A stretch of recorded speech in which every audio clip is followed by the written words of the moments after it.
အဖေထားခဲ့တဲ့အင်ကြီးကိုပြင်ဆောက်တာနွားတင်းကောက်လောက်ပဲကျန်တော့သလိုဆလော့ကြောင့်တွင်းသမျှအသင်းတိုင်းကိုလိုက်ကုန်းပေးနေရတဲ့လီဗာပူးအာရီဆော့ကပါရီကိုသွားတဲ့အခါအင်္ဂလန်ချန်ပီယံဆိုတဲ့ပွဲစိတ်ကြီးကိုအင်္ဂါဗီလိုတဲ့တော့ခတ်တင်ထားခဲ့ပုံရပါတယ်။PSGလိုအသင်းမျိုးကိုနောက်တန်း9ယောက်နဲ့ဘတ်စကားအကြီးရက်ပြီးကာဝယ်မဲဆွဲစေကူကတကယ်ကိုဟာတာပဲလို့ဆိုရမှာပါ။ဒါကဘာနဲ့တူလဲဆိုတော့ခမရကရက်ခွက်အထဲမှာလက်ဝဲချန်ပီယံလို့နာမည်ကြီးနေပြီးမှပြန်မဲနဲ့တကယ်လဲထိုးရောလက်အိတ်လည်းမပါအကာဝယ်တွေလည်းထထဝစ်ပြီးမထိုးပါနဲ့လို့ဒုထောက်တောင်းပန်နေလို့ပါပဲ။ဆလော့ရဲ့ခန်းစစ်ဗျူဟာကဘတ်စကားရထားတာတော့မှန်ပါတယ်ဒါပေမဲ့အဲ့ဘတ်စကားကအင်ဂျင်လည်းမပါဘိန်းလည်းမရှိပဲခဲတံချစ်ထားတဲ့စက်ကူကားဖြစ်နေတာကပြဿနာပါPSGကစားမတွေကအဲ့ဒီကားကြီးကိုကြော်ခွာပြီးဂိုးတွေတရက်ဆက်သွင်းသွားတာတကယ်ကိုအမြင်ကက်စရာကောင်းနေပါတယ်ဒီကနေ့ကကလော်ထားခဲ့တဲ့အမွေတွေနဲ့ EPL ချန်ပီယံဖြစ်တုန်းကတော့ Slot ကညံကြီးရှင်ပေါ့အခုကိုယ်တိုင်ပတ်စံ3ခွင့်ရလို့ဈေးဝယ်ထွက်တဲ့အခါကျမှ Slot ရဲ့အရေးချင်းအမှန်ပေါ်လာပါပြီဒါကဘာနဲ့တူလဲဆိုတော့အဖေကအိမ်ကောင်းကောင်းကြီးဆောက်ပေးထားလို့နေရတဲ့အသားအိမ်တော်ဦးစီးကငါလက်ရပြမယ်ဆိုပြီးအင်ကြီးကိုဖြတ်ရှိတဲ့ပတ်စံတွေအကုန်သုံးပြီးအိမ်ကိုပြင်လိုက်တာနောက်ဆုံးကျတော့နွားတင်းကုန်းထက်တောင်ပိုဆိုးသွားတဲ့အခြေအနေမျိုးပါပဲကလော့ရဲ့အထိုင်ကိုဖျက်ပြီးသူဝယ်ထားတဲ့ကစားသမားတွေကကွင်းထဲမှာပျောက်ချင်းမလားပျောက်နေကြတာပါပဲHG 3.1ရှိတယ်ဗျာဒါကဘောလုံးကန်နေတာလားဒါမှမဟုတ်ကွင်းထဲမှာလမ်းလျှောက်ထွက်နေတာလားဆိုတာမေးခွန်းထုတ်စရာပါခင်ဗျားကတိန်းတောင်းချီသုံးပြီးကားဝယ်တယ်ဒါပေမဲ့အဲ့ကားကလမ်းလျှောက်တာထက်တောင်ပိုနေနေတယ်လို့မျိုးဒီဘောင်ရဲ့အခြေအနေကရည်စရာကြီးဖြစ်နေပါတယ်ကာရက်စကီလီယာကအေရီယာရဲ့ထိတကိုယ်တော်ဆွဲဝင်လာပြီးဘန်တိုင်းတိုးကိုအယုတ်တေလို့ကြော်ဖြတ်သွားတာကတော့လီဗာပူးပရိသတ်တွေအတွက်အသေးအေးစရာပါ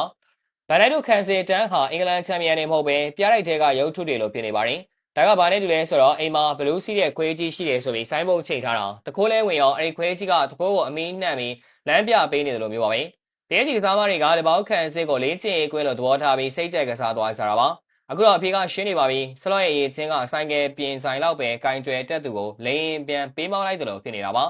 ဖီးနူးမှာတော့ကတော့စပိန်လောက်ပဲပြင်ရတာဆိုတော့အဆင်ပြေတာပေါ့အခုလီဗာပူးလို Boeing 747လေယာဉ်ကြီးကိုမောင်းခိုင်းလိုက်တော့ဘယ်နာက break အုပ်ရမှန်းတော့မသိပဲပါရီမှာထိုးပြန်လိုက်တာပါပဲရလက်ကတော့အားလုံးကြောက်သေးကြကုန်တော့တာပါပဲဆလော့ကတကယ်တော့အကန်ကောင်းလူချမ်းသာဖြစ်လာတဲ့သူနဲ့ဒူပါရင်ကိုယ်တိုင်စီးပွားရေးလုပ်ခိုင်းလိုက်တော့မှရင်းနှမြအရင်ပြုတ်ပြီးဒေဝါလီခံရမယ့်အခြေအနေစိုက်နေတာပါတဲ့နီးဗျူဟာကခင်းနောက်ကျနေပေမဲ့ Nokia ဖုန်းတွေလိုပါပဲကမ္ဘာမှာ iPhone တွေသုံးနေတဲ့အချိန်မှာသူကခလုံးနေဖုန်းနဲ့ PSG ကိုအနိုင်ယူမဲ့ကြံနေတာကတကယ်ကိုညံနေမှုပါပါရီကနေ2ဂိုးနဲ့ပြန်လာနိုင်တာကကန်ကောင်းတာမဟုတ်ပါဘူး PSG ကတနာလို့လွတ်လိုက်တာပါဒါတော့မှ FA မှာချားထားတဲ့ညရှိတယ်ဆိုပြီးဆလာရဲ့ပါဇက်ကနေအရှက်မရှိထွက်လာခဲ့ပါသေးတယ်ဒီစကားကလည်းပြားရည်နဲ့ဝမ်းချတာမဟုတ်ဘူးအစိမ့်နဲ့ဝမ်းချတာပါဆလာရင်ခင်ဗျားကလီဗာပူးနီးပြဖြစ်ဖို့အတွက်လီဗာပူးမျိုးကဘတ်စကားဂိမ်းမှုလုပ်ဖို့ပဲတန်ပါတယ်အနည်းဆုံးတော့ဘတ်စကားတွေကိုဘယ်လိုစနစ်တကျရဲရမလဲဆိုတာသင်ယူလို့ရတာပေါ့အခုတော့ခင်ဗျားရထားတဲ့ဘတ်စကားကခီးတဲ့တွေကိုငဲကန်းပို့ပေးနေတယ်လို့ဖြစ်နေပါပြီအင်္ဂါနေ့ဒုတိယအကြောင်းမှာရောဘာတွေထပ်ပြီးစမ်းတာအောင်မလဲနောက်တန်း10ရောက်တဲ့ပွဲထောက်လာမလားဆလော့ရဲ့ရေးချင်းကတော့ဒီနေ့မှမတ်ချွတ်သွားပါပြီခင်ဗျားကချန်ပီယံမနီးပြမဟုတ်ဘူးကန်ကောင်းတဲ့လက်ထောက်နီးပြအဆင်ပဲရှိတာပါကဲလီဗာပူးပရိသတ်တို့ရေအာနီစလော့ရဲ့ process ကိုဆက်ယုံကြည့်မလားဒါမှမဟုတ်နှုတ်ထွက်စာကြိုတင်ရေးခိုင်းထားမလားဆိုတာကတော့ခင်ဗျားတို့သဘောပါပဲအခုလဲစလော့ကိုထုတ်လိုက်တော့ဆိုရင်ခင်ဗျားတို့လီဗာပူးပရိသတ်တွေငိုတန်ကြီးနဲ့တောင်းဆိုနေကြတာကျွန်တော်ကြားနေရပါတယ်ဗျာအစောင်းလေးကြည့်ရှုပေးခဲ့ကြတဲ့အတွက်အားလုံးကိုကျေးဇူးအထူးပဲတင်ရှိပါရခင်ဗျာ